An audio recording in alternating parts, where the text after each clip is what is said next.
Voilà, alors effectivement, c'est à moi que revient la charge et l'honneur aussi de présenter ce qui s'est fait sur le Strengbar, le bassin versant du Strengbar, qui est un observatoire de la zone critique qui s'appelle OHGE, Observatoire hydrogéochimique de l'environnement. Alors, je ne savais pas trop comment commencer et introduire et même organiser cette présentation, parce qu'il y a 38 ans de données.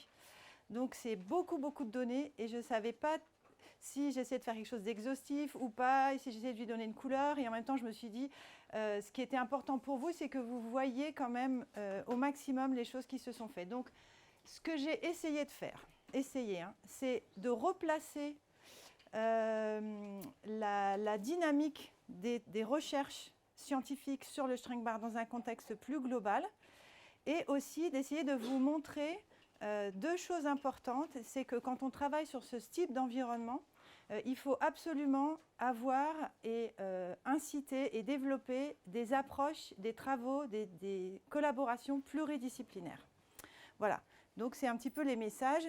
Et donc, je me suis dit, en fait, nous, au niveau de nos travaux, on a développé un projet, on travaille sur un projet Art Sciences Société depuis 2 ans, qui s'appelle et qu'on a nommé Sur les traces du Brésoir. Alors, je pourrais vous expliquer pourquoi on lui a donné ce nom. Et donc, j'ai repris un petit peu cette thématique de la trace. Et je me suis dit, finalement, cet observatoire, il est en territoire parce que, en fait, les chercheurs, nous, on est invités sur ce territoire. Ça, c'est vraiment aussi une notion qui est importante pour moi. C'est que nous, on vient ici, mais en fait, on est invités. Les endroits où on va, c'est des espaces qui appartiennent à la commune d'Aubure, qui est le village et dont vous allez rencontrer la maire qui va venir nous faire un petit mot d'accueil ce soir. Et donc, si on est là, c'est parce qu'eux nous accueillent, c'est parce que les habitants nous accueillent, c'est parce qu'ils nous acceptent, et parce que même le site nous accepte. Donc, nous, on est là comme invités. Donc, on est dans un territoire depuis 38 ans. Alors, c'est une aventure magnifique, et ça, j'espère que je vais pouvoir vous montrer en quoi elle a été magnifique. Et finalement, la question, si on reprend cette idée de traces, c'est quelles sont les traces qu'on observe, quelles sont les traces qu'on suit. Est-ce que c'est des traces anciennes, d'où elles viennent? Est-ce que c'est des traces humaines, non humaines? Est-ce que c'est des traces qui ont été impactées justement par l'activité humaine? Ou est-ce que c'est juste des traces, entre guillemets, du fonctionnement naturel? Et puis les traces passées, parce que ce territoire, là, il est habité, mais il est habité depuis des siècles. Donc, nos prédécesseurs, quelles traces éventuelles ils ont laissées? Voilà. Et puis, une autre question aussi, c'est quelles sont les traces aussi qu'on va peut-être éventuellement laisser avec nos études. Donc, les traces, on va dire, de connaissances, mais aussi les traces parce qu'on met des capteurs. Et ça, on a beau dire ce qu'on veut, rien que le fait de venir et d'observer quelque chose, ça modifie forcément un petit peu un certain nombre de choses. Voilà. Alors, Jérôme a introduit la zone critique. Donc, la zone critique, l'OHGE, c'est un observatoire de la zone critique. Donc, la zone critique, c'est l'espace qui va du bas de l'aquifère jusqu'au haut de la canopée. Et c'est vrai qu'il y a le schéma habituel. Et moi, j'aime bien, en fait, je l'avais mis pour mon AGR, et j'aime bien, en fait, mettre cette image de Miyazaki, le château dans le ciel, parce que finalement, je me dis, c'est aussi une zone critique, en fait, qu'il y a dans ce dessin animé. Et alors, la zone critique, pourquoi est-ce qu'on dit qu'elle est critique? Bon, ça, vous l'avez déjà vu, mais parce qu'elle est évidemment essentielle et fondamentale pour les humains et les habitants en général. C'est là qu'on trouve l'air qu'on respire, l'eau qu'on boit, la nourriture, l'espace pour habiter, circuler, etc., se développer. Parce qu'elle est critique aussi parce qu'elle est soumise à de nombreuses perturbations, donc ça vous le savez très bien, on ne va pas les citer. Et puis surtout, elle est critique parce qu'elle est très fine, puisque le rayon de la Terre, qui le connaît? Le rayon de la Terre, c'est combien à peu près? Voilà, et nous on habite sur quoi? Finalement, nous, on se sert de quoi sur ces 6400? Et encore 1 kilomètre, quand on dit 1 kilomètre, on ne va pas chercher l'eau à 1 kilomètre, on ne va pas chercher la nourriture à 1 kilomètre. Donc, voyez un petit peu le rapport entre le rayon de la Terre et là où on habite. Donc, elle est fine et puis surtout, elle est unique. Il n'y a pas une autre planète où on va aller. Et la planète, l'univers est en expansion, mais la planète Terre, elle n'est pas en expansion. Donc, elle est limitée, elle est finie et il n'y a pas de plan B. On ne va pas partir avec nos vaisseaux spatiaux aller habiter, voire abîmer une autre planète. Alors, sur le schéma de la zone critique, l'observatoire du Strengbar, il se situe où? Il se situe ici. Là, c'est-à-dire c'est un observatoire de haute montagne. Voilà, c'est un écosystème forestier et on est en climat tempéré et on est en tête de bassin, c'est-à-dire on est au début d'un bassin versant. Alors évidemment, on ne peut pas parler de zone critique sans dire que ce terme, qui était au départ effectivement un terme des géosciences, il transcende maintenant les disciplines et que c'est maintenant devenu un terme de sciences sociales et même c'est un terme politique. Donc il y a une dimension, une définition et une raison politique. Voilà. Et évidemment, il y a une dimension artistique aussi. Alors donc, si on revient maintenant au Strengbar, les traces du début. Donc au début, tout est parti des traces des pluies acides et des forêts dépérissantes. Donc là, je vous ai mis quelques exemples d'articles à propos des pluies acides. Donc c'est surtout quelque chose qui était prégnant, dont on a beaucoup parlé dans les années 70. On va voir la genèse. Et là, simplement, vous voyez en Europe, c'est une carte de l'Europe dans les années 75. Et vous voyez que les zones les plus touchées par les pluies acides, c'était l'Europe centrale, l'Europe du Nord et donc effectivement le nord-est de la France et donc le massif vosgien. Alors les pluies acides, c'est quoi? Comme on est un cours, donc c'est quoi les pluies acides? C'est qu'en fait, quand on émet des émissions, quand on brûle des émissions, enfin des énergies fossiles, donc là encore sur la même chose, quand on brûle des énergies fossiles, on ne rejette pas que du CO2, on rejette aussi des oxydes de soufre et d'azote, et quand ils sont dans l'atmosphère, ces gaz, c'est des gaz, ils vont s'oxyder, se transformer en acide nitrique et en acide sulfurique qui vont se dissoudre dans l'eau. Et si vous vous rappelez vos cours, les acides sulfuriques et nitriques sont des acides forts, c'est-à-dire qu'ils se dissocient totalement. Et donc la molécule qu'on retrouve, ce n'est pas H2SO4 ou HNO3, c'est des protons, donc de l'acide, des sulfates et des nitrates. Donc finalement, quand on brûle des énergies fossiles, on récupère quoi dans les pluies? Des sulfates, des nitrates et des protons, donc de l'acidité. Alors si on regarde un petit peu, eh bien ça, c'est les émissions d'oxyde de soufre dans le monde de 1850 jusqu'à 1980. Donc vous voyez que c'est énorme. Et c'est vraiment une courbe à mettre en parallèle avec les émissions de CO2. Puisque là, en fait, voilà, ça c'est un collègue qui a écrit cette phrase, et là tout est dit. Il dit, en fait, quand on brûle des énergies fossiles, non seulement on génère de l'acidité, mais on génère de la pollution, on génère du smog, on génère du réchauffement climatique, la pollution et tout ça. Donc finalement, tous ces enjeux, ils ont une même source et une même origine. C'est le fait qu'on soit allé chercher des choses qui étaient enfouies, qui étaient fossiles, qui n'étaient pas dans les cycles biogéochimiques normaux, et qu'on est allé chercher des choses qui avaient des millions d'années, qu'on les a remontées et qu'on a commencé à les brûler. Et là, on a complètement perturbé des tas de cycles. Et alors là où c'est intéressant, c'est que, comme pour beaucoup de choses, c'est au départ une alerte scientifique. C'est-à-dire que le père, entre guillemets, des pluies acides, c'est un pédologue chimiste suédois qui s'appelle Svante Odden, et c'est lui qui a mis au départ en évidence les pluies acides dans un article de 1968. Et suite à ça, donc ils ont observé simplement que le pH diminuait dans les pluies et dans les rivières. Et donc, il y a eu des alarmes qui ont été mises en place. Et il y a eu une première conscience politique dans les pays du Nord. Et en particulier, cet homme qui est devenu ensuite Premier ministre de Suède. Et ils ont décidé de faire remonter ça au niveau de l'OCDE. Et là encore, on peut faire un parallèle avec la COP. C'est-à-dire que déjà en 1972, donc vous voyez, c'est pas hier ni avant-hier, hein, ça date quand même. Je ne suis pas sûre dans la salle, il y a beaucoup de gens qui soient nés avant 1972, à part nous.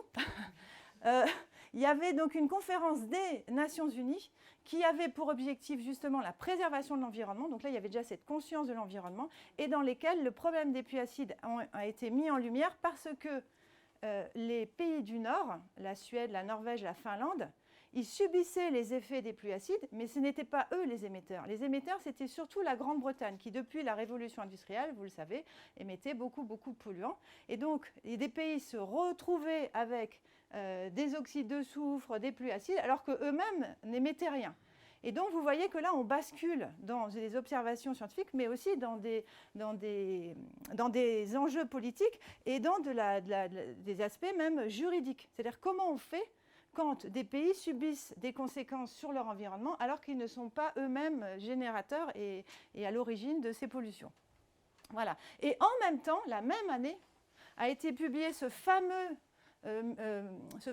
livre qui s'appelle « Des limites to grow » de Donella Meadows et co-auteurs, qui ressort un petit peu des tiroirs et dont on reparle, mais c'était déjà un livre il y a donc 40 ans, qui parlait du fait qu'on ne pouvait pas imaginer une société dans laquelle on pouvait projeter une croissance perpétuelle, qu'à un moment, ça allait poser problème. Voilà. Donc ensuite, en parallèle de ces acidifications des cours d'eau et des pluies, on a observé des problèmes sur les forêts. Et donc là, c'est surtout en Allemagne où le peuple allemand a vraiment un rapport aussi très mythologique, très fort avec la forêt. Et quand on attaque, quand les forêts sont endommagées dans les pays germaniques, nordiques, c'est très très fort, beaucoup plus que dans les pays latins.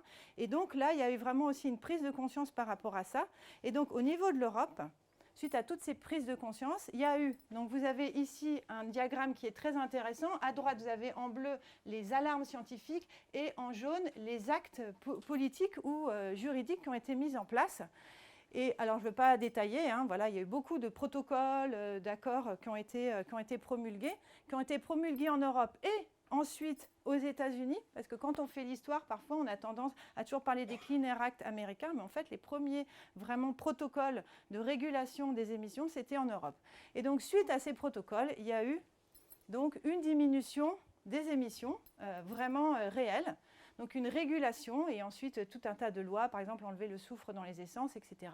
Et donc vous voyez par exemple ici une carte des années 80 et ensuite des années 2010 sur l'Europe des dépôts acides. Donc vous voyez vraiment une diminution des dépôts. Et là, vous avez l'évolution des émissions d'oxyde de soufre. Donc vous vous rappelez, je vous l'avais montré, je l'avais arrêté aux années 80. Et donc vous voyez bien une diminution des émissions depuis les années 80. Donc comme quoi, quand on prend des choix politiques, ça fonctionne. Voilà. Et donc maintenant, si on revient, donc là c'était un peu une vision globale, maintenant si on revient en Alsace, j'ai retrouvé cet article du Monde 83 qui parlait des problèmes des pluies acides en Alsace.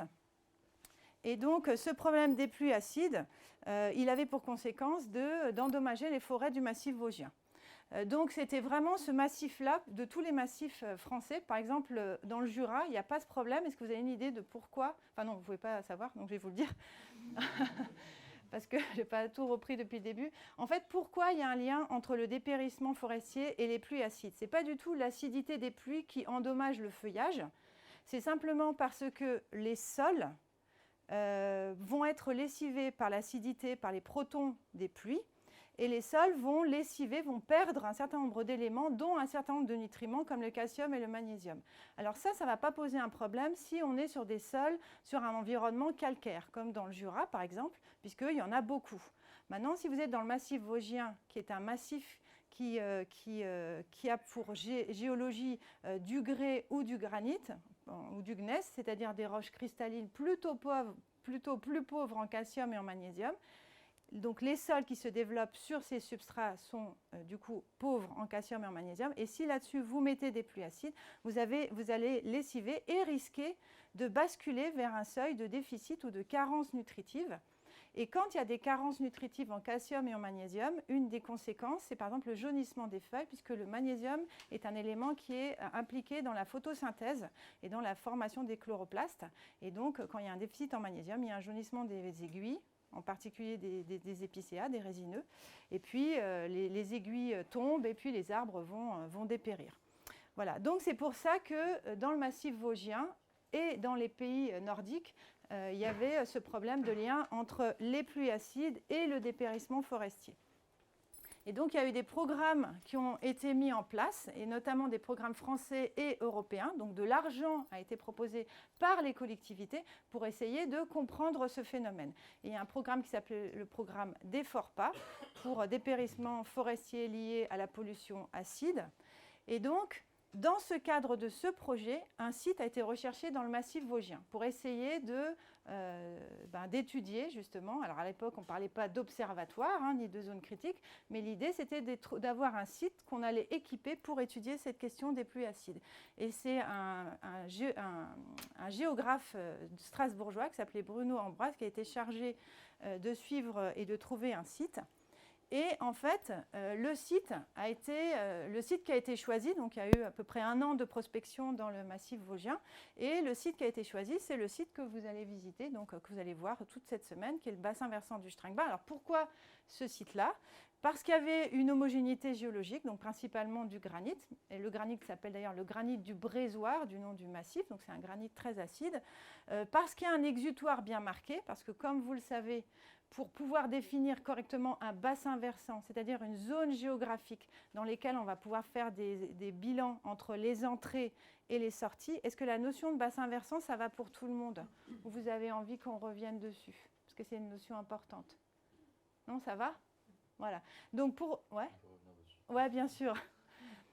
En fait, le bassin versant, c'est tout simplement une limitation géographique d'un milieu naturel qui va se définir de la sorte. Les pluies ou les gouttes d'eau qui arrivent dans cette aire géographique vont forcément, à un moment ou à un autre, soit repartir vers l'atmosphère par évapotranspiration, donc un processus naturel, soit s'infiltrer plus ou moins rapidement et finir par un exutoire, c'est-à-dire le long d'un ruisseau. Et donc, en général, quand tu as du relief, c'est les lignes de crête et les perpendiculaires aux lignes de niveau. Donc ça, on pourra revoir plus spécifiquement, je te le remontrerai sur la carte de notre bassin versant. Voilà, mais donc il fallait un exutoire, donc un endroit qui permettait de définir correctement la surface de ce bassin versant.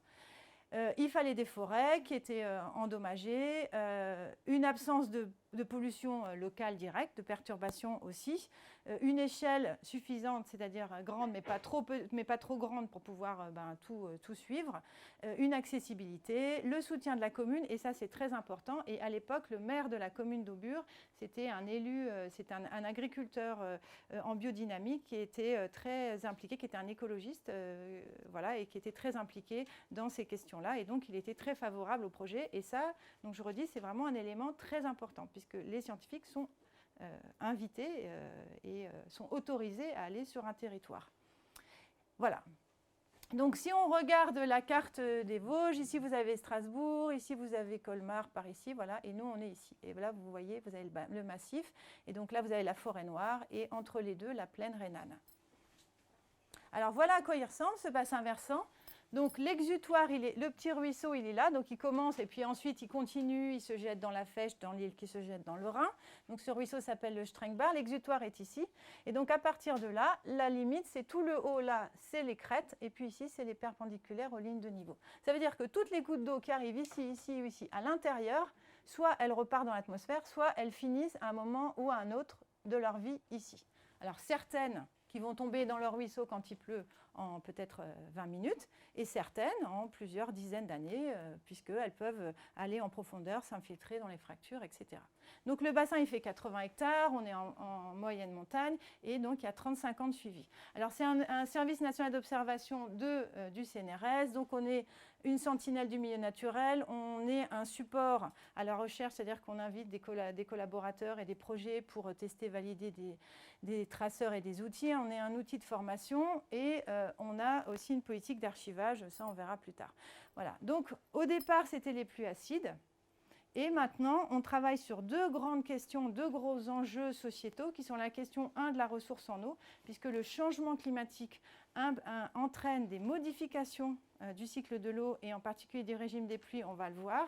Et la deuxième grande question, donc, est-ce qu'il y aura toujours de l'eau dans les sources? Parce qu'on en est quand même à ce niveau. Hein. C'est-à-dire que les villages de montagne, un des enjeux, c'est vraiment la pérennité des sources en période d'été, d'autant plus que les canicules sont de plus en plus intenses et fréquentes et longues, et qu'il y a des problèmes de stress hydrique et de déficit hydrique. Et la deuxième question, le deuxième gros enjeu, c'est la santé des forêts et des sols.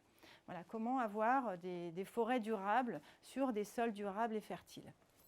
Alors cette recherche, elle est forcément pluridisciplinaire, c'est-à-dire qu'on a besoin d'avoir des collègues qui vont travailler à l'échelle du bassin versant et d'autres à des échelles plus petites, par exemple à l'échelle des rivières, à l'échelle des minéraux, à l'échelle des atomes, à l'échelle des sols, à l'échelle de la parcelle.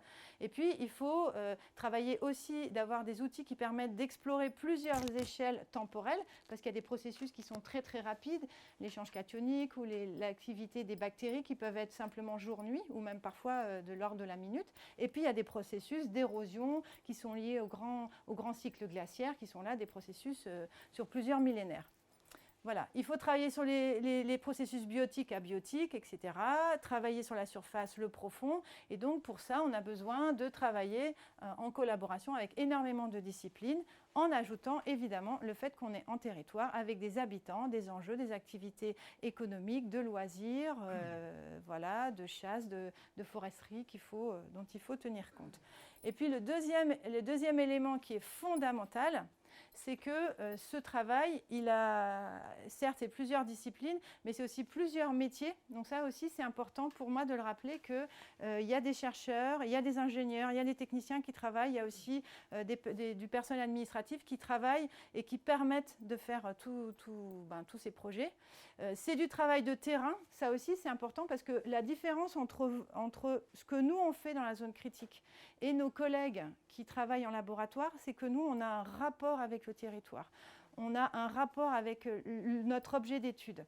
Et ça, nous qui allons sur le site quand il fait beau, quand il fait froid, quand il fait chaud, quand c'est l'hiver et qu'on doit tout faire à pied, etc., notre observatoire, notre objet, on le vit aussi, on le sent, on le touche. Et ça, forcément, on a un rapport aussi qui est différent de nos collègues, et ce n'est pas du tout pour mettre une échelle, hein, mais qui vont travailler avec des béchères ou vous voyez, ou avec des tubes à essai.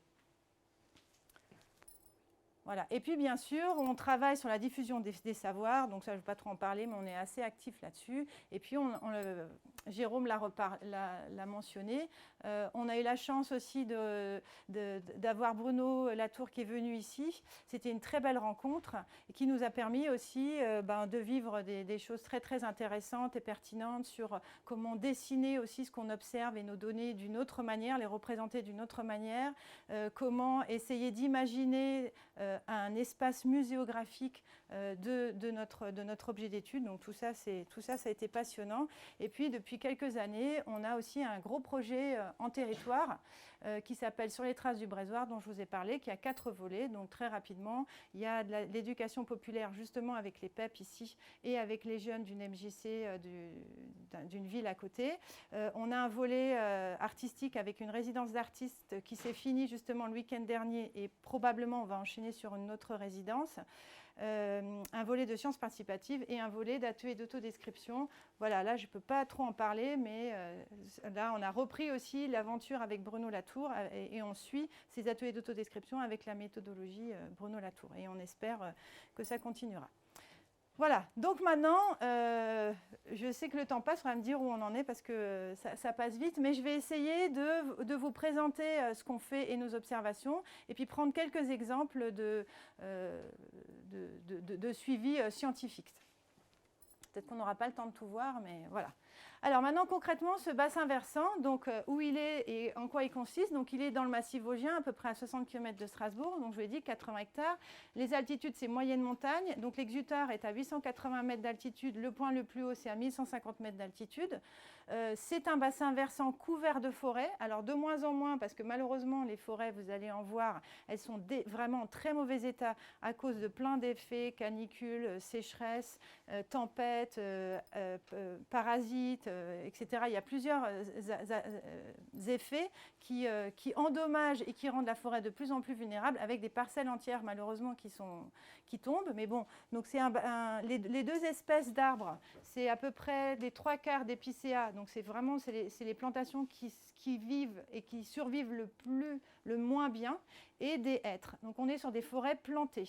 Donc là aussi, l'histoire des forêts, comme l'a rappelé Jérôme, l'histoire du sol, c'est pas il y a des forêts, il y a toujours eu des forêts, ça a toujours été les mêmes. Hein. Là, oubliez ça. Il y a eu effectivement des pâturages, on a des exemples de récits où on savait qu'il y avait des fermes en altitude, là où on est. Et puis, il y a eu différents types de forêts qui ont été coupées parce que, par exemple, il y avait une activité minière dans la vallée qui était très, très importante, donc il fallait fabriquer du charbon de bois.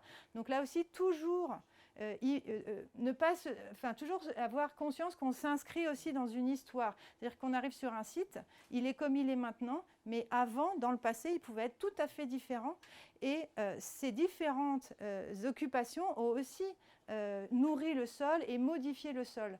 Donc l'histoire passée, elle est aussi importante. Et ça, c'est encore un autre travail. C'est pour ça qu'il faut travailler, par exemple, avec des historiens qui vont faire un travail d'archives pour essayer de reconstruire aussi l'histoire de l'occupation du sol et des humains. Donc en termes de cycle de l'eau, il y a à peu près 1400 mm de pluie qui tombent par an.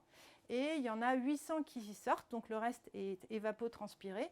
Les sols sont de la famille des sols acides, sols bruns à ocre pozolique. Et puis, il n'y a pas d'activité humaine. On pourrait croire qu'il n'y a pas d'activité humaine, mais en fait, il y en a quand même. Il y a la sylviculture, et puis il y a toutes les retombées atmosphériques. Et puis, il y a l'impact du changement global qui touche maintenant à peu près tous les environnements. Donc, un environnement sur Terre où il n'y a pas d'impact humain, finalement, je ne suis pas sûre que ça existe. C'est l'exploitation forestière. Et donc, depuis 1986, on a des enregistrements d'un certain nombre de paramètres. Donc, les équipements, je vais aller vite parce que vous allez voir. Donc, on a 2 stations météo, une en partie haute et une en partie basse parce que, mine de rien, il y a quand même des petites différences. Voilà, donc on suit les paramètres classiques météo, hein, je pense que vous connaissez. On a aussi un suivi de parcelles forestières. Donc sur ces parcelles forestières, on va étudier ce qui arrive de l'atmosphère, les sols, donc ce qu'on appelle les pluviolescivas. Donc pour ceux qui ne savent pas, les pluviolescivas, c'est les pluies sous couvert, les pluies sous canopée. C'est-à-dire que si vous mettez il pleut, vous vous mettez dans un champ, vous allez récupérer de la pluie. Et puis, vous prenez un sac, vous le fermez, vous allez l'analyser avec Amandine. Et puis, vous vous mettez aussi sous la forêt, vous prenez le même sac, vous le fermez, vous allez l'analyser. Et là, vous allez voir des choses totalement différentes. C'est-à-dire que ce qui tombe au sol, en termes de quantité, mais aussi en termes de composition chimique, c'est totalement différent. Parce que la pluie, quand elle ne rencontre pas de feuillage, elle tombe directement du nuage, entre guillemets. Alors que quand il y a un feuillage, elle va lessiver les feuilles. Or, sur les feuilles se sont déposés tous les dépôts atmosphériques secs. Et puis, l'arbre, quand il évapotranspire, l'eau repart. Mais comme il y avait des sels, il y a des sels qui vont rester sur le feuillage. Et tout ça, ça va être lessivé. Donc, tous ces éléments et les surfaces de feuilles, croyez-moi, ça peut être énorme. Donc, c'est pour ça que la pluie sous canopée est totalement différente et qu'il faut l'analyser. Voilà, donc on avait une parcelle d'épicéa, une parcelle de hêtre historique. Malheureusement, la parcelle d'épicéa historique, vous allez la voir, c'est là où il y a la tour à flux sur laquelle vous allez faire des travaux pratiques. Elle a été totalement détruite par 1 des tempêtes, 2 des scolites, 3 de la sécheresse. Et donc, on a dû équiper en 2022 une nouvelle parcelle, justement pour poursuivre tous ces paramètres-là dont je vous parle. Donc, les pluviolescivas. On étudie aussi ce qu'on appelle les solutions de sol, c'est-à-dire l'eau, quand elle s'infiltre, quand elle arrive à la surface du sol, elle va s'infiltrer dans le sol, l'eau de pluie. Et donc là, sa chimie va totalement changer. Et donc, pour pouvoir suivre ça, on va mettre des plaques, des systèmes de récupération de ces eaux dans le sol et on va les analyser et les suivre régulièrement. Donc, c'est ces systèmes-là.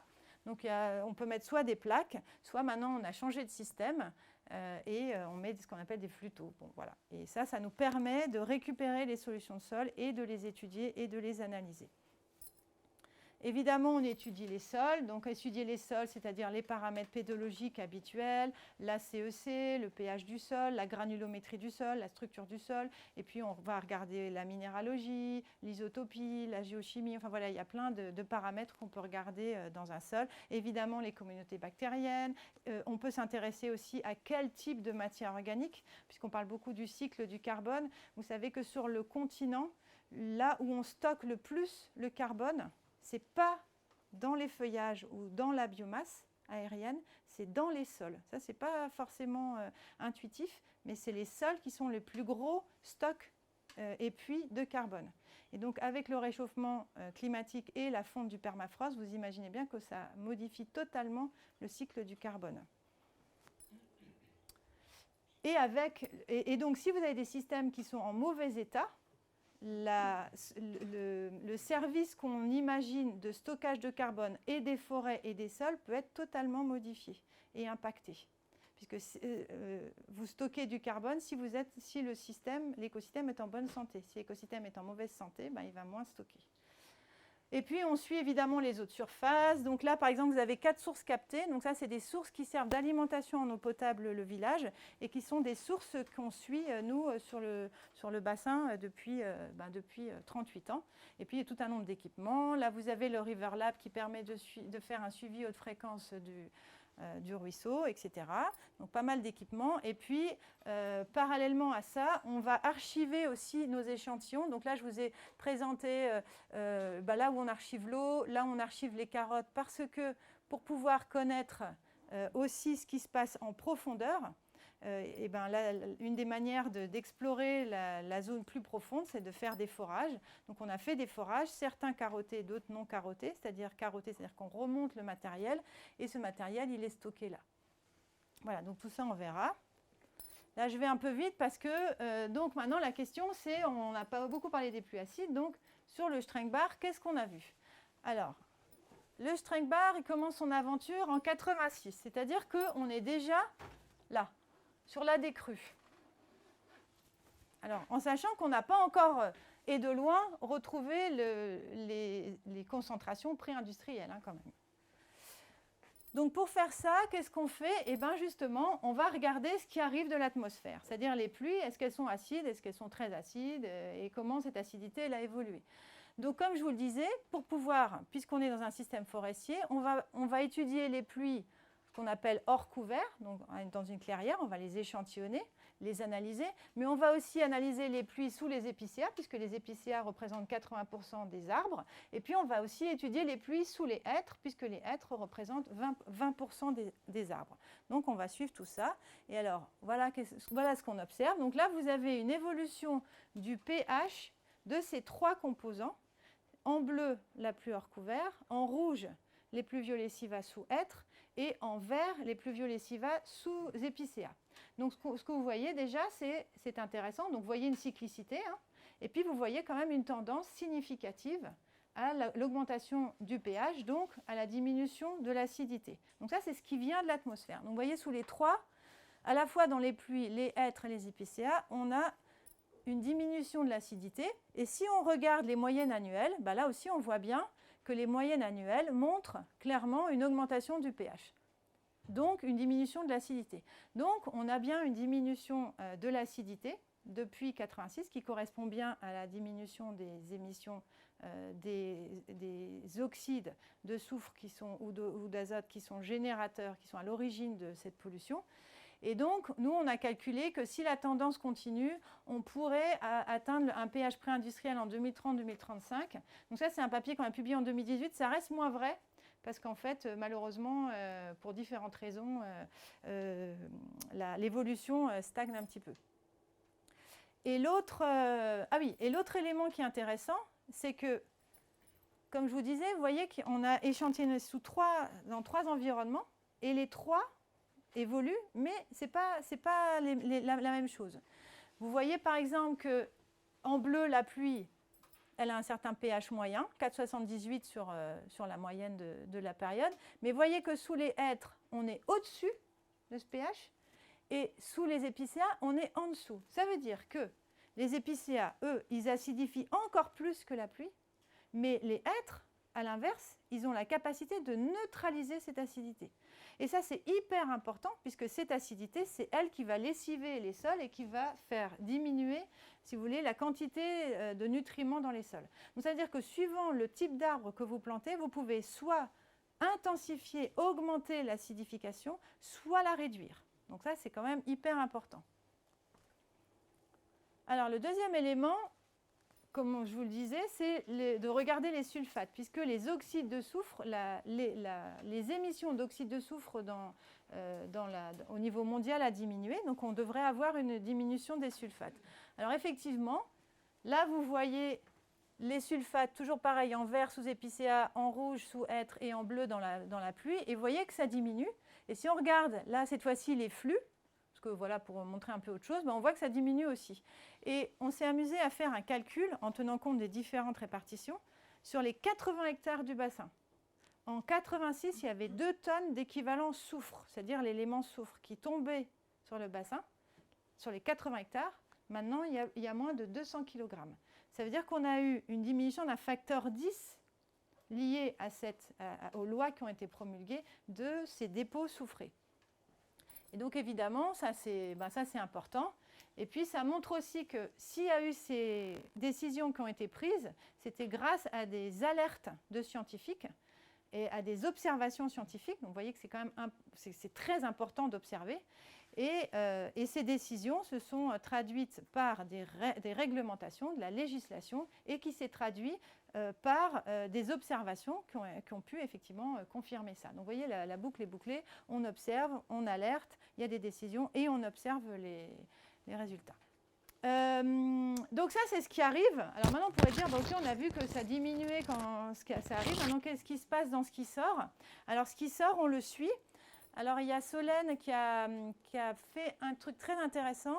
Donc là, je vous le montre quand même parce que voilà. Donc, elle a mis une caméra sur ça, c'est l'exutoire. Et pendant 1 an, elle a enregistré. Donc là, vous allez voir toutes les saisons du bassin versant. Donc, vous voyez, il y a eu une petite neige en 2020. Voilà, là, on est en janvier. Donc, voilà, beaucoup de neige. La neige fond. Donc, le débit augmente. Après, il y a de nouveau un petit épisode de neige qui fond, qui revient. Vous allez voir, voilà, en mars, de nouveau un petit épisode de neige. Donc, vous voyez qu'il y a plusieurs épisodes de neige qui ne durent pas très longtemps. Le printemps arrive, les herbes poussent. Le débit, vous voyez, il fluctue en fonction de plein de choses, des pluies, etc. Alors, normalement, il y a le débit qui s'affiche en même temps. Là, je ne sais pas pourquoi ça ne marche pas, mais voilà. Donc là, vous avez en condensé 1 an, une année hydrologique. Alors chez nous, l'année hydrologique, elle commence le 1er octobre et elle finit le 30 septembre, puisque pour faire un bilan hydrologique, on va partir du niveau de l'eau basse vers un niveau d'eau basse. Voilà. Donc alors, ce qui sort, donc, comme je vous le disais, il y a le ruisseau à l'exutoire. Donc ça, c'est un endroit qu'on va échantillonner tous les 15 jours et qu'on va analyser. Et puis, vous vous rappelez, je vous ai montré une photo avec 4 sources captées. Donc en fait, là, c'est pareil, on va prendre le mélange de ces 4 sources et tous les 15 jours, on va aussi l'échantillonner et l'analyser. Et donc, ça permet d'avoir ces banques. Donc en bleu, c'est le ruisseau à l'exutoire et les variations en rouge, c'est les données des sources qui sont captées. Et donc, vous voyez que l'acidité, on la voit qui augmente, enfin le pH augmente, donc l'acidité diminue. Et si on regarde les sulfates, là c'est pareil, on voit quelque chose de très intéressant, avec à la fois une diminution très significative des sulfates à la fois dans le ruisseau en bleu et dans les sources en rose. Donc ça confirme bien qu'on a donc cette diminution qui est en lien avec les apports. Et ça veut dire aussi que ça, ce qui ressort, donc ce qu'on observe dans le ruisseau, en tout cas pour le pH et les sulfates, c'est directement lié au dépôt atmosphérique. Ça veut dire qu'il y a bien un lien entre les flux atmosphériques et l'hydrosphère, alors que cette eau-là, elle a quand même, c'est pas l'eau directement de la pluie. L'eau, elle est tombée de la pluie, de l'atmosphère, mais elle est allée dans le sol, elle a interagi avec le sol, elle est allée dans la roche, elle a interagi avec la roche, elle s'est promenée dans les fractures, et malgré tout, on retrouve très nettement l'influence de l'atmosphère. Et cette histoire de l'évolution du cycle du soufre a été aussi dessinée, donc c'est une autre manière de représenter ce que je vous ai montré tout à l'heure, où vous aviez ce genre de graphe. Donc ça, c'est des choses pour lesquelles on est tous familiers, avec lesquelles on travaille, on a une tendance. Mais en fait, ça, c'est une autre manière. Donc c'est Alexandra Arène qui est architecte cartographe et qui a essayé de représenter ce cycle-là. Donc pour faire simple, elle a complètement changé la manière de représenter la Terre en mettant l'atmosphère en périphérie et le centre de la Terre au milieu. Voilà. Donc on pourra y revenir si ça vous intéresse. On est plusieurs ici à avoir travaillé sur ces cycles avec Alexandra, donc on pourra discuter de ça. Et c'est une autre manière aussi de représenter ces cycles-là à l'échelle de ce qu'on appelle, nous, les cycles biogéochimiques. Voilà. Alors donc on a parlé des traces de l'acidification, des pluies acides. Donc vous allez me dire, oui, il y a un autre phénomène qui a beaucoup changé, c'est le climat. Donc qu'est-ce qu'on observe du climat? Alors comme vous le savez, au niveau mondial, on a une augmentation significative, non discutable des températures. Et donc nous, qu'est-ce qu'on a vu sur le Strengbar? Alors là, vous voyez, je vous ai représenté toutes les données, les valeurs journalières en orange de la température. Donc là, on voit bien les cycles annuels, hein, donc on a 35 ans. Les pluies, et ici, ça c'est le débit à l'exutoire, c'est-à-dire le flux d'eau qui sort de l'ensemble du bassin, c'est-à-dire le flux d'eau intégré à l'échelle du bassin. Donc, qu'est-ce qu'on voit? On voit que les températures, elles ont augmenté. Donc, en fait, si on regarde en termes d'évolution, on a pris plus de 1 degré en 35 ans. C'est supérieur à la moyenne mondiale et à la France métropolitaine globale parce qu'en fait, et ça peut-être vous le savez, les zones de montagne, dès qu'on est en haute altitude ou alors en haute latitude, les impacts du changement climatique sont encore plus importants. Et donc les augmentations de température dans les zones de montagne, même si ici on est dans une petite montagne, eh bien, ils sont plus forts qu'ailleurs en France. Donc on a une augmentation de 1 degré. Et qu'est-ce qu'on voit? Alors ça, vous allez voir, ce n'est pas du tout intuitif. On voit qu'il pleut en moyenne et globalement plus. Ce n'est pas intuitif, mais que l'eau qui sort, il y en a moins. Alors là, c'est quand même un petit mystère. Alors si on regarde, alors regarder des tendances, c'est bien beau, mais il faut quand même essayer de les travailler un petit peu. Donc là, on s'est amusé à regarder au niveau des différentes saisons. Et là, déjà, on voit des choses différentes. Certes, il y a des tendances globales, mais il y a quand même des tendances différentes suivant les saisons. Il y a des saisons pour lesquelles les augmentations sont plus importantes. Par exemple, au niveau des températures, c'est en automne qu'on a observé dans la saison de l'automne, c'est là qu'on a les augmentations de température les plus importantes. Pour les pluies, c'est au printemps que les augmentations de pluie sont les plus importantes. La température, en hiver, elle n'augmente pas significativement. Ça veut dire qu'en moyenne, les hivers ne sont pas plus chauds. Le printemps, l'automne et l'été sont plus chauds, l'hiver n'est pas forcément plus chaud. Pourquoi? Parce que le dérèglement climatique, ce n'est pas un truc homogène. C'est des masses d'air qui circulent et dont on a modifié les équilibres et les circulations. Et en fait, qu'est-ce qui se passe? Ici, on a encore des épisodes froids, même très froids, avec des masses d'air polaires qui descendent. Seulement, ces masses d'air, elles restent moins longtemps qu'avant et elles repartent et on a un épisode plus chaud. Vous l'avez vu sur la caméra, vous avez vu plusieurs fois la neige qui arrive et qui repart, qui arrive et qui repart. Et ce manteau neigeux, en fait, il reste moins longtemps, il est moins épais et il reste moins longtemps, même s'il y a encore de la neige. Et ça va jouer aussi sur les mécanismes de recharge des zones plus profondes, puisque la fonte du manteau neigeux, c'est un mécanisme qui permet de recharger les nappes profondes et les stocks profonds, ceux qui vont arriver au niveau de l'été, qui vont permettre d'alimenter les sources au niveau de l'été. Et ce qu'on a vu aussi, c'est qu'il y a une évolution du type de pluie. Donc là, c'est simplement, on a fait des catégories de pluie et on a regardé ces catégories de pluie, comment elles augmentent au niveau annuel et au niveau des saisons. Et ce qu'on voit, c'est qu'on a une augmentation de l'intensité des pluies. C'est-à-dire qu'il y a moins de jours de pluie, mais quand il pleut, il y a de plus en plus d'épisodes de jours intenses. Voilà, en résumé. Alors maintenant, si on en revient à notre observation, il pleut plus, mais il y a moins d'eau qui sort. Donc, ça veut dire qu'il y a moins d'eau dans les sources. Ça veut dire qu'il y a moins d'eau disponible pour les populations. Ça, c'est un élément important. Comment on peut expliquer ça? Puisque, comme je vous ai dit, on fait un bilan. Ce qui arrive doit forcément sortir. Donc, si on a moins qui sort au niveau des ruisseaux et des sources, c'est qu'il y en a plus qui retournent dans l'atmosphère par évapotranspiration. Et ça, c'est très important, parce qu'en plus, l'évapotranspiration, c'est un élément du bilan hydrologique qui n'est pas évident à modéliser. Donc nous, ce qu'on a proposé, c'est que cette augmentation de l'ETP, elle est liée, à l'augmentation de la température, il fait plus chaud, donc il y a plus d'évaporation physique, tout simplement. Ensuite, il y a plus d'évapotranspiration. Et ensuite, il y a plus de CO2, donc ça stimule la production de biomasse. Et puis, la durée de la saison de dormance diminue, puisqu'il fait chaud de plus en plus tard dans l'année et il fait chaud de plus en plus tôt dans l'année. C'est-à-dire que la durée pendant laquelle la végétation dort se retrouve raccourcie. Alors ça, c'est important parce que l'eau, le cycle de l'eau, l'eau, c'est la vie.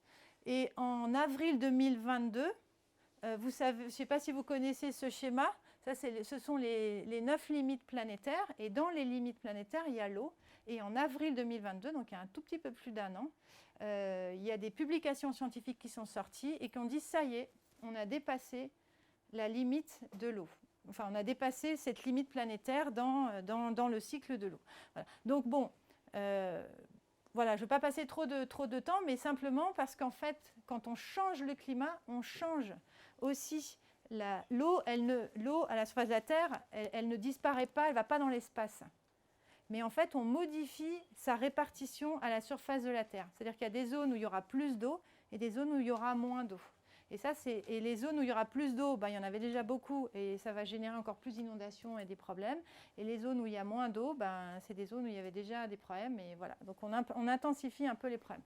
Donc nous, au niveau du Strengbar, on a développé des projets pour essayer de mieux comprendre ce cycle de l'eau à l'échelle de ce petit bassin versant. Alors, mieux comprendre le cycle de l'eau, c'est par exemple analyser la signature géochimique. Donc là, je vous ai simplement montré quelques exemples. Donc vous avez ici une carte du bassin versant et je vous ai surtout parlé des pluies et du ruisseau à l'exutoire. Mais en fait, il y a plein de sources et il y a plein de petits ruisseaux. Donc on fait des campagnes où on échantillonne à peu près tout, partout où il y a de l'eau. Et puis, on va les analyser. Alors, les analyser, ça peut être juste les éléments majeurs, mais ça peut être les isotopes, ça peut être toutes sortes d'isotopes.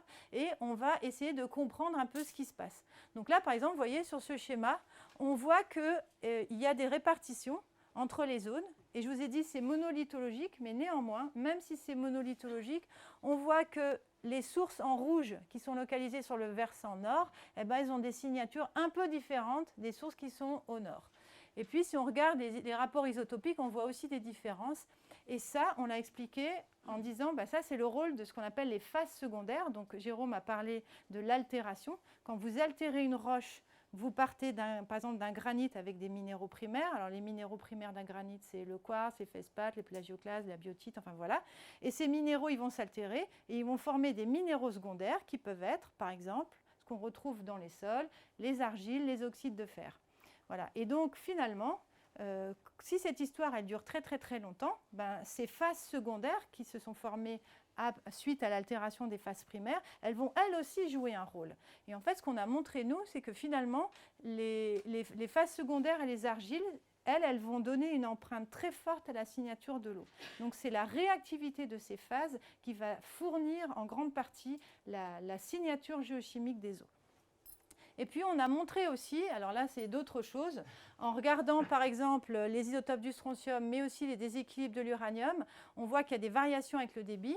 Et surtout, on a vu que chaque source a une signature différente. Et la seule manière d'expliquer ça, c'est de dire c'est quand même incroyable. On a une source ici, on a une source 3 mètres plus loin, et on les a récupérées, on les analyse, elles ont des signatures différentes. Comment c'est possible ça? Eh bien, en fait, c'est possible parce que finalement, quand on imagine le sous-sol, il faut imaginer quelque chose de très hétérogène, très fracturé. Et les eaux, elles vont passer à travers des fractures. Les fractures ne sont pas forcément toutes connectées entre elles. Ce n'est pas comme un bac à sable. Donc, en fait, l'eau ici, elle va tomber, elle va aller dans cette fracture, clac, clac, clac. Ici, elle va tomber, elle va aller dans un autre réseau de fractures. Et finalement, quand vous allez échantillonner ces deux sources, elles auront des signatures différentes. Et ça veut dire quoi? Ça veut dire qu'il faut qu'on puisse comprendre la structure et la nature de ce sous-sol. Et ça, c'est des choses qu'on a développées aussi suite à ces travaux. Et puis l'autre manière de comprendre le cycle de l'eau, c'est la modélisation, donc la modélisation numérique. Donc il y a toutes sortes de modèles hydrologiques, de modèles, pour essayer de comprendre la signature de l'eau, pour essayer de comprendre la dynamique de l'eau. Un modèle, ça peut être par exemple, je connais la pluie et je vais essayer de modéliser la signature de mon débit. Donc, je vais essayer d'avoir des fonctions, d'avoir des modèles, surtout des fonctions ou des lois, et qui vont me permettre de modéliser ce qui sort.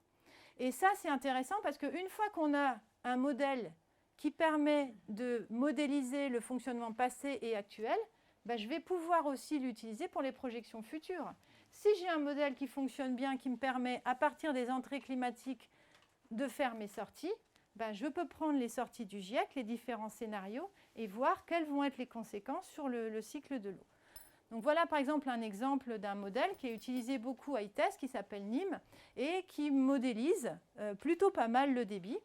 Et là où le modèle galère un petit peu, c'est modéliser la neige. 2, modéliser l'évapotranspiration, et 3, modéliser ce qu'on appelle les flux profonds. Donc c'est trois grands verrous. Et donc ça, c'est des choses justement qui nous montrent que c'est des pistes sur lesquelles on va faire de nouveaux projets pour essayer d'améliorer ça. Donc comment améliorer la modélisation de la fonte de la neige, par exemple, parce que ce n'est pas si simple. Comment mieux modéliser l'évapotranspiration, et ça c'est important puisque vous avez vu que c'est quelque chose qui tend à augmenter avec le temps, et comment tenir compte des flux plus profonds. Alors, comment mieux évaluer l'évapotranspiration? Alors ça, c'est là aussi avec des modèles. Alors l'évapotranspiration, il faut savoir que ce n'est pas si simple parce qu'un arbre, il va prendre de l'eau avec ses racines dans le sol, et il va les remonter avec la sève et elle va repartir dans l'atmosphère par l'évapotranspiration. Mais suivant l'âge de l'arbre, là où il est, s'il est au sud, s'il est au nord, s'il est petit ou s'il est grand, s'il a d'autres arbres au-dessus de lui ou pas, ça va changer. Donc, ce n'est pas si évident que ça à modéliser. Ensuite, le deuxième élément, c'est que alors, il y a la modélisation, mais ça serait bien quand même d'avoir des valeurs pour le caler. Alors, comment est-ce qu'on peut mesurer? Donc là, il n'y a que 2 solutions. Soit je vais me mettre au-dessus de la canopée et je vais essayer de mesurer, par exemple, le flux d'eau qui repart ou le flux de CO2, les flux d'énergie. Et comme ça, j'aurai vraiment une mesure sur le flux entre la canopée et l'atmosphère. Mais vous voyez, ce n'est pas évident parce qu'il faut qu'on se mette au-dessus de la canopée. Et ensuite, ça va être local. Or, il faut qu'on puisse le globaliser. L'autre élément, c'est de mesurer directement cette évapotranspiration. Alors, pour mesurer directement, faire une mesure dans l'arbre, donc là, c'est par exemple ce que vous voyez ici. Donc là, ce sont des capteurs de flux de sève. Donc la sève, elle va circuler dans le cambium, c'est-à-dire entre l'arbre et l'écorce. Et quand elle circule, donc elle va du bas vers le haut, on va mettre deux petites sondes, on va en chauffer une et avec l'autre, on va mesurer la chaleur. Et la dissipation de la chaleur, elle va dépendre du flux. Donc en étudiant la variation de température et de dissipation de chaleur, on va remonter au flux. Donc ça, c'est les pistes qu'on est en train de faire pour essayer de mieux contraindre l'évapotranspiration. Et puis le deuxième point, c'est, je vous disais, les zones profondes. Donc les zones profondes, c'est quoi? C'est, vous voyez l'eau qui circule, elle circule dans le sol, après elle circule dans ce qu'on pourrait appeler le saprolite, et puis après elle va circuler dans la roche plus ou moins fracturée. Donc une autre manière de le représenter, c'est ce genre de schéma. Et pour essayer de comprendre ce qui se passe là, c'est simple, il n'y a que 2 solutions. Première solution, je fais un trou. Je fais un trou, boum, je remonte, et puis là, je vais mettre des capteurs et je vais regarder ce qui se passe. Alors ça, c'est intéressant, parce que ça permet d'avoir des valeurs directes, parce que je peux directement mesurer une porosité, directement mesurer une perméabilité en laboratoire. Sauf que ça, je peux le faire à un endroit. Il faut commencer à faire des trous partout. C'est là, du coup, on remonte sur les traces que laissent les scientifiques dans le milieu, voire les perturbes. Donc ça permet d'avoir une mesure, une vraie mesure, mais elle va être très localisée. Or, vous voyez bien qu'il y a beaucoup d'hétérogénéité et qu'on a besoin de spatialiser. Donc, pour spatialiser, l'autre outil, c'est la géophysique. C'est-à-dire qu'on va se mettre en surface et on va développer différents outils pour essayer d'explorer ce qui se passe dans le fond. Donc, suivant les outils, on peut soit étudier la structure, donc des paramètres, soit étudier la teneur en eau. Donc, il y a plusieurs outils, vous allez voir, il y a de la gravimétrie, il y a de la RMP, il y a de l'ERT, il y a du géoradar, il y a plein d'outils géophysiques qui existent. Il faut savoir que ce n'est pas une mesure directe, c'est une mesure indirecte, ça veut dire qu'on a un signal qu'il va falloir inverser, dans lequel il va falloir faire des hypothèses et mettre des paramètres. Voilà, donc les forages, voilà ce qu'on peut faire. Donc nous, sur le Strengbar, on a plusieurs forages, dont un qui est allé jusqu'à 120 mètres. Donc on a foré 120 mètres et on a récupéré les carottes et ça nous permet de faire des études. Et ça c'est des photos d'expériences de géophysique. Donc la géophysique, vous voyez, c'est là tout à l'heure, Jérôme disait, le géochimiste, il travaille avec 5 chiffres après la virgule, il travaille dans un laboratoire en salle blanche, il fait attention, il met des gants. La géophysique, c'est tout à fait une autre approche du terrain, on va dire plus bourrin, voilà. Mais bon, c'est ça qui est intéressant aussi. Moi, je trouve ça passionnant parce que finalement, on a vraiment des approches très, très différentes les uns les autres du même objet. Et c'est une autre manière aussi d'explorer. Voilà. Et donc, sur le Strengbar, voici une carte. Donc, cette carte, maintenant, vous commencez à la mémoriser. Et là, vous avez tous les points qui ont été faits en géophysique.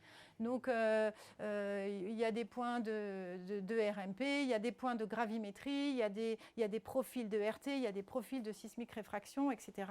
Et ça a permis, justement, avec le terrain, d'essayer d'avoir des idées sur la structure. Et avec la structure, puisque je connais ma structure, je vais pouvoir modéliser ce qui se passe. Puisque sans avoir des idées de porosité, de perméabilité, je ne peux pas avoir des paramètres que je vais mettre dans mon modèle. Donc bon, là je passe rapidement. Et puis, alors là, on tombe dans encore autre chose. Ça, c'est les collègues d'ITES, Nolwenn et compagnie. Donc là, c'est carrément une autre manière de voir les choses. Avec le terrain, je vais avoir des paramètres qui vont me permettre de caler mon modèle hydrologique. Mais je peux faire aussi l'inverse, c'est-à-dire que je teste mon modèle hydrologique et je lui dis, voilà, toi tu me dis que je vais avoir telle quantité d'eau à tel endroit, à tel moment. Si j'ai cette quantité d'eau, alors si je fais une mesure de géophysique, je devrais avoir tel signal. Donc je modélise le signal que je devrais avoir à partir des hypothèses de mon modèle et je vais les comparer avec les mesures que j'ai faites sur le terrain. Donc vous voyez, c'est une approche à double entrée.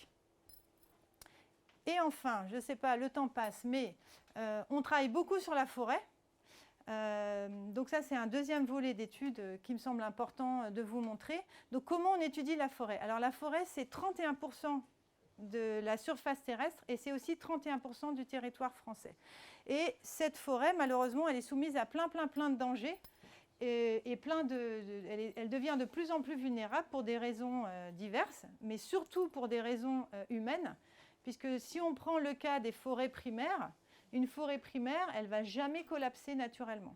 Une forêt primaire, elle a tellement de diversité biologique, il y a tellement de vivants que le système, il ne peut pas mourir.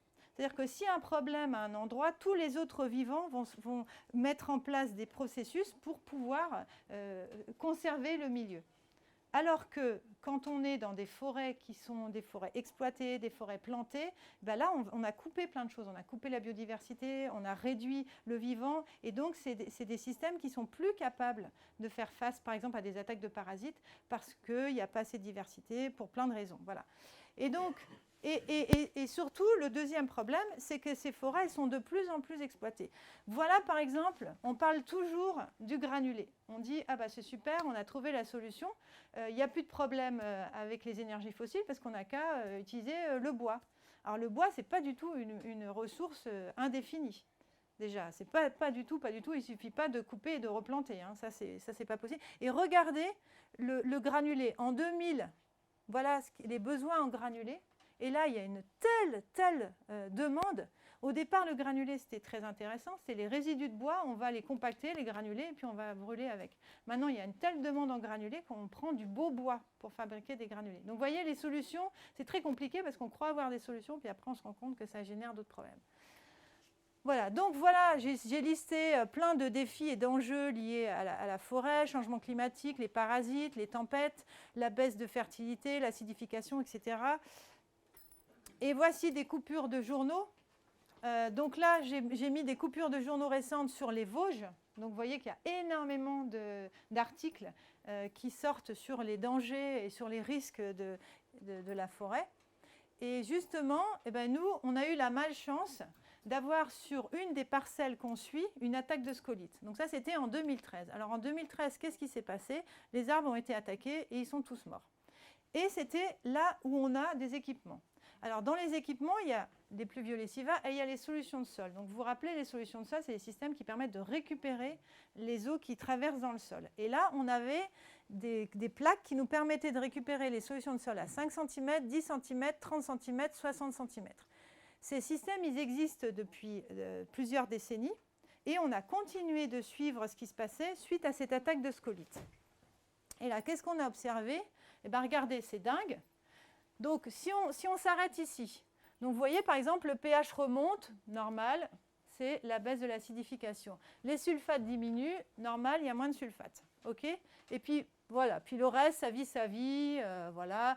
Le magnésium s'épuise, donc il y en a de moins en moins. Le calcium s'épuise, il y en a de moins en moins. C'est cohérent avec tout ce qu'on a dit. Et puis paf, en 2013, attaque de scolyte. Et ça, c'est extrêmement brutal.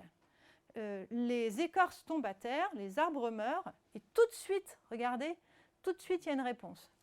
Mais immédiatement. Et cette réponse, alors on a un certain nombre d'explications.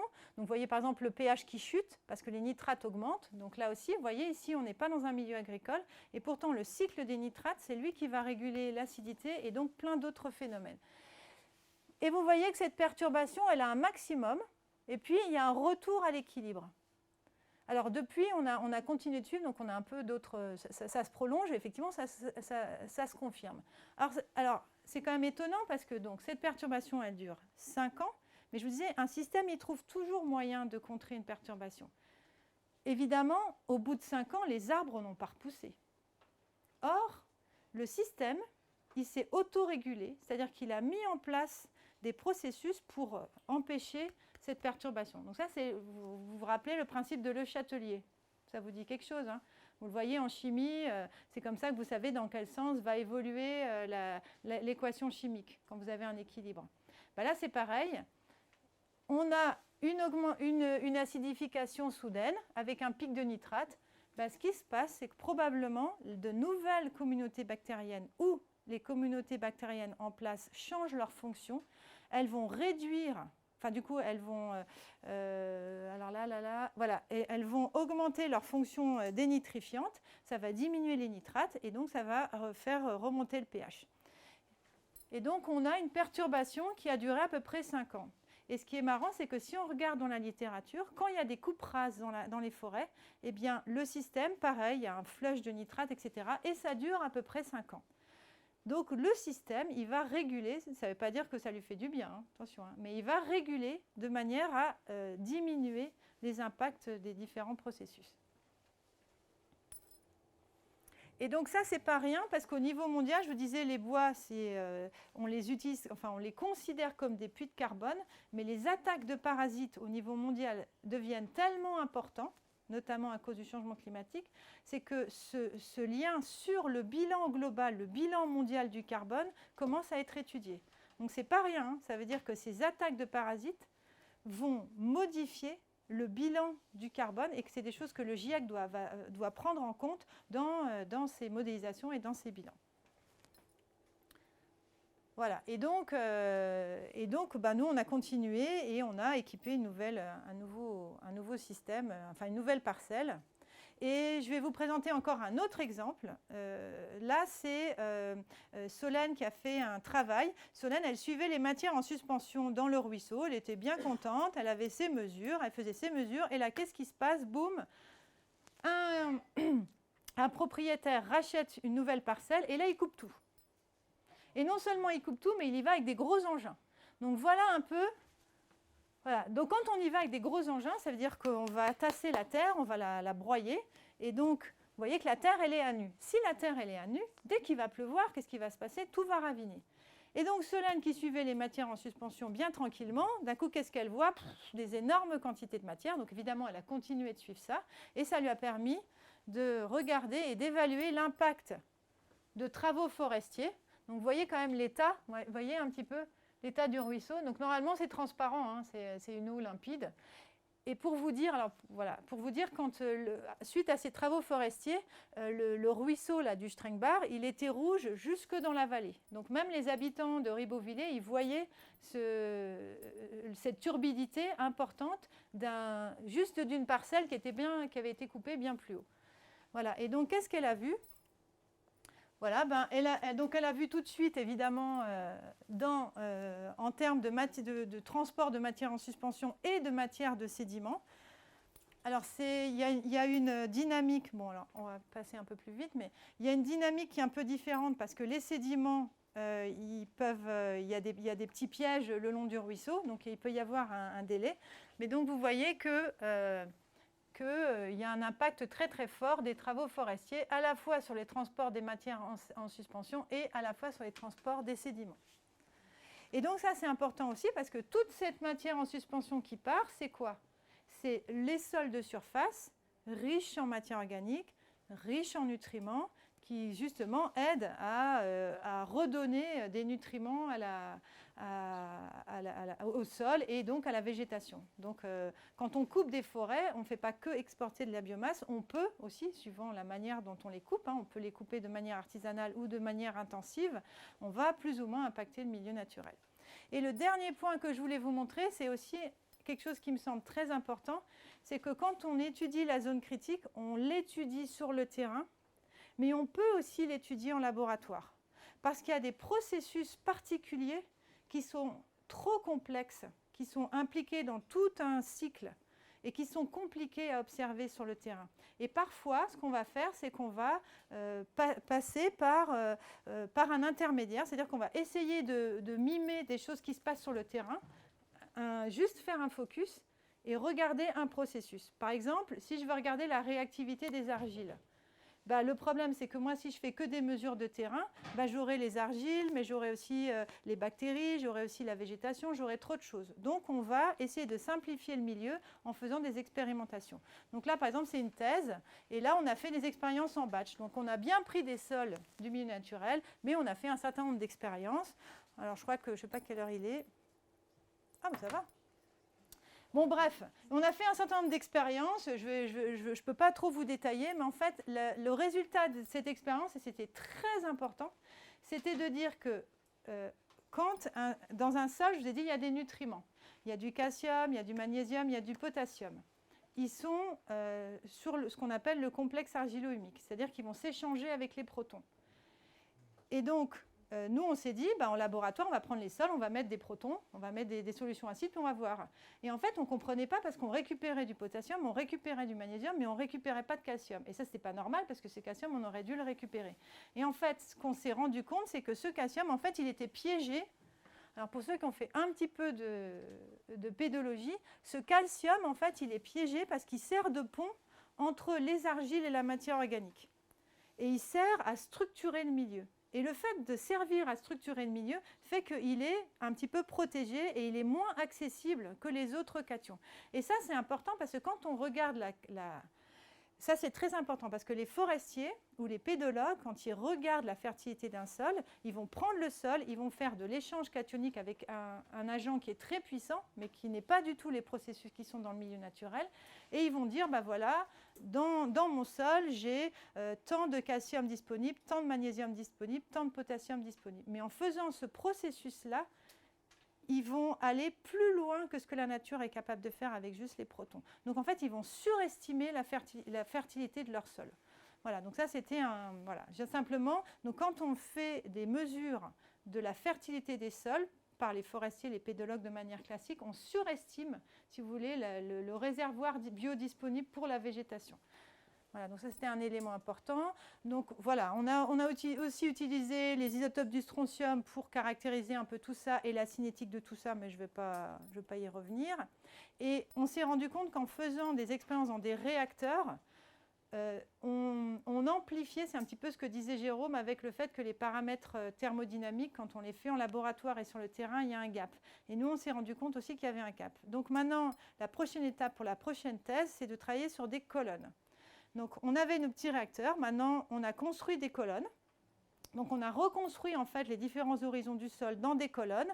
Et là, ce qu'on a fait, c'est qu'à la surface des colonnes, on a fait un système de pluie et on a mimé la sécheresse. Donc là, par exemple, c'est un stage de M2 qui vient de se finir et l'étudiant va poursuivre en thèse. Donc, on avait plusieurs colonnes. Sur la moitié des colonnes, on a fait une pluie comme ici, une pluie moyenne. Et sur l'autre moitié des colonnes, on a fait une période de 3 semaines de sécheresse. Et comme ça, on a pu montrer quel était l'impact de la sécheresse, notamment sur la réactivité du sol et sur la biodisponibilité des éléments.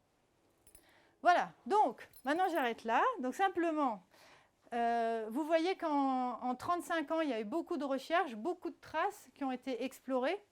Il reste encore beaucoup de questions. Finalement, c'est infini. On n'a jamais fini d'explorer la zone critique. Alors, évidemment, tout ça, ça nous a permis d'améliorer nos connaissances. Alors, j'ai simplement remis l'image que Platon se faisait du cycle de l'eau. Et lui, il avait imaginé qu'il y avait un réservoir au centre du monde qui amenait, en fait, alors c'était l'eau de la mer qui arrivait au centre du monde et après ça ressortait dans les ruisseaux. Voilà, donc c'est comme ça que Platon imaginait le cycle de l'eau. Donc évidemment, on a beaucoup progressé et on sait d'autres choses.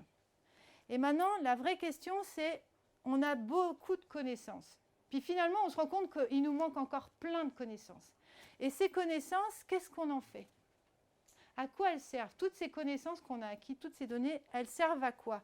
On en fait quoi? Elles vont servir à apprécier, à protéger ou à exploiter le milieu. Et donc, l'autre question, c'est finalement, parce qu'on est obligé de se les poser, c'est-à-dire que nous, on n'est pas juste des scientifiques qui fournissons de la donnée. Rien que le fait de faire ce travail, c'est déjà un acte. Donc après, qu'est-ce qu'on fait de ça? Et finalement, c'est quoi notre objectif? Et c'est quoi le sens de notre existence? Vous êtes jeune, vous avez votre avenir devant vous et vous avez votre vie à construire. Et finalement, quel sens vous voulez lui donner à votre vie? Mais c'est vrai quand on est jeune, et puis c'est vrai à tous les âges de la vie d'ailleurs. Il n'y a pas de raison, on peut aussi changer le sens de nos vies à n'importe quel âge. Donc voilà, donc c'est ça, je pense, les vraies questions. Et moi, j'ai laissé une citation, non pas d'Isabelle Stenger, mais de Rachel Carson, qui en 62 a écrit un livre très très intéressant qui s'appelle Printemps silencieux. Elle dénonçait l'impact des pesticides dans les aquasystèmes. Et elle disait vouloir contrôler la nature. C'est parce qu'en fait, je me dis finalement, l'humain et les sciences, ça sert à quoi? Et elle disait vouloir contrôler la nature est une arrogante prétention, née d'une biologie et d'une philosophie où l'on pouvait croire la nature destinée à satisfaire le bon plaisir de l'homme. Le malheur est qu'une si primitive pensée, c'est une primitive pensée, dispose actuellement des moyens d'action les plus puissants. Et ce qui était vrai en 62, je crains que ce soit encore le cas maintenant. Et c'est aux citoyens de changer justement les moyens d'action les plus puissants. Et souvent, je me dis, il ne faut jamais terminer quand même en étant trop... parce que des fois, je donne des conférences et une fois, il y a une jeune fille qui est arrivée, elle s'est mise à pleurer, elle m'a dit, c'est trop dur ce que vous nous dites. Et je me dis, c'est vrai en fait, il faut quand même... Et alors là, voilà, là c'est une image de la ligne bleue des Vosges, c'est ce qu'on voit d'ici. Et finalement, c'est quand même beau. Voilà, donc il faut rester sur la beauté du monde qui, elle reste. Voilà. Ça peut être même une fleur dans le coin de votre rue, si vous habitez en ville. Ça peut être la revégétalisation des trottoirs. Mais enfin, il y a quand même, voilà, il y a quand même des belles choses. Il faut s'accrocher à ça et pas désespérer. Voilà, merci.